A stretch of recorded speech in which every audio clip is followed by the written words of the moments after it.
En la entrevista que le hacíamos recién al ministro Florencio Randazzo, él vinculaba a partir de una pregunta nuestra cómo el sindicato de la fraternidad está enfrentado con él por algunas medidas que había tomado, poner las cámaras, controles. Decía que no creía que el grueso de los trabajadores, de los maquinistas, viera mal estas medidas, pero sí los sindicalistas.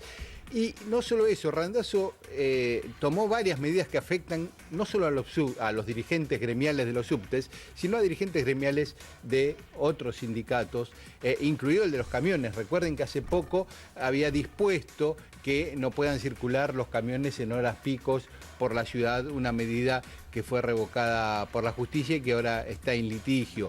Es decir, que también esta virulencia del paro de los sindicalistas del transporte, yo no dejaría de vincularlo a algunas medidas que tomó el gobierno a través del ministro Randazzo. Sí, también hablaba en otro tramo, me estaba acordando ahora, el ministro hacía referencia a mucha gente que cobra menos de aquellos que tienen algún rol dentro del servicio público de pasajeros, han tenido su aumento, lo están cobrando, y por ahí ganando más les están impidiendo trabajar a otros trabajadores que cobran menos y que querían no ir a trabajar. Bueno, lo que te decía esta médica en el tuit, o un maestro, un conductor de subte cobra entre 14.000 y 22.000 pesos promedio. Bueno, los camioneros tienen sueldos astronómicos, los colectiveros también sueldos altísimos respecto, digo que justos y merecidos, pero altísimos respecto a la mayoría de los trabajos y algunos trabajos que requieren una preparación y tienen una responsabilidad ante la sociedad mayor, como el de los médicos o de hospitales públicos, o los docentes, ¿no? Ese es también un dato que irrita un poco a la sociedad. Bueno, lo decía recién el ministro Florencio Randazzo. Concretamente, para subrayar, es un paro extorsivo, ¿no? Él hablaba o usaba esa palabra de extorsión, haciendo referencia al piquete. Sí, claro.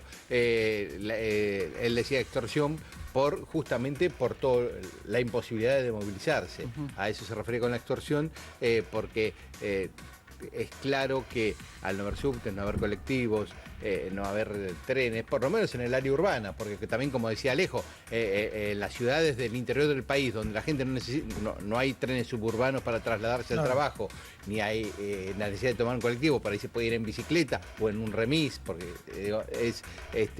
no se va a sentir los efectos. Sí en las grandes urbes y especialmente en Capital Federal y el Gran Buenos Aires. Y hay un tema que se mete en toda esta cuestión, que es el de ganancias, porque es uno de los reclamos, o por lo menos es una de las cuestiones que exhiben aquellos que convocan a esta jornada, a esta medida de fuerza.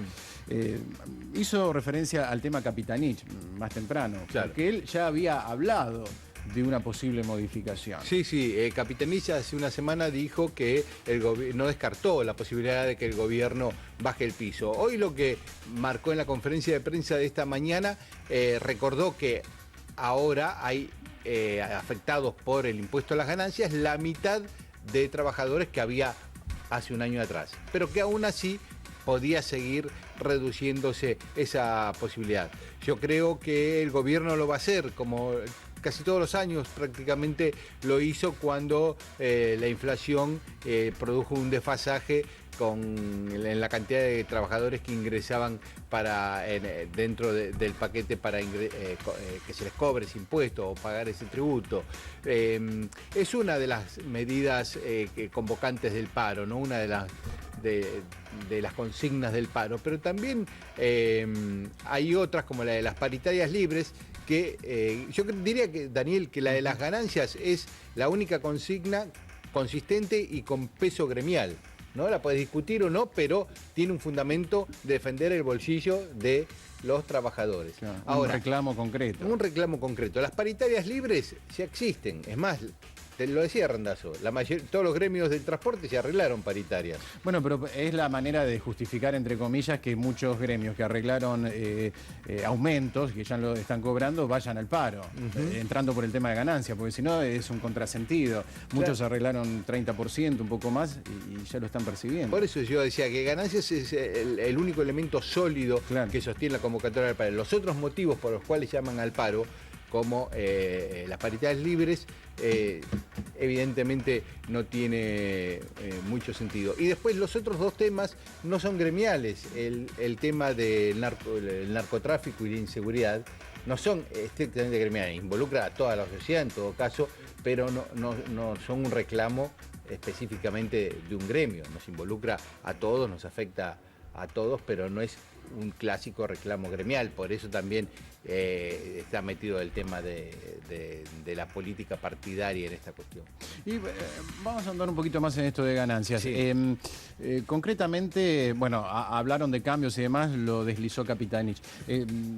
¿Cuál es el piso ahora? ¿Qué es lo que se estudia? ¿Es correr ese piso? ¿O hay varios proyectos? No, todavía no hay nada. No hay nada, no trascendió cuál va a ser la forma. Normalmente es subir el piso, subir el mínimo imponible para que haya trabajadores que actualmente están tributando ese impuesto, se les descuenta el impuesto a las ganancias y al subir la línea queden fuera del pago de ese impuesto. Esa es la medida tradicional que se ha aplicado.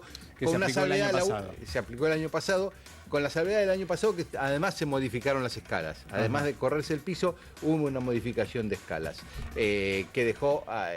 también hizo que mucha gente, además de los que no seguían pagando el impuesto, otros pagaran menos, aunque lo siguieran pagando. Todavía no está definido. Yo creo que siempre esa medida, para que lo tengamos como un dato, se tomó hacia julio, hacia agosto o hacia septiembre. Claro. Siempre estuvo en ese trimestre la decisión de modificar el impuesto a las ganancias. Que no es algo caprichoso, sino que es a partir de la finalización de paritarias.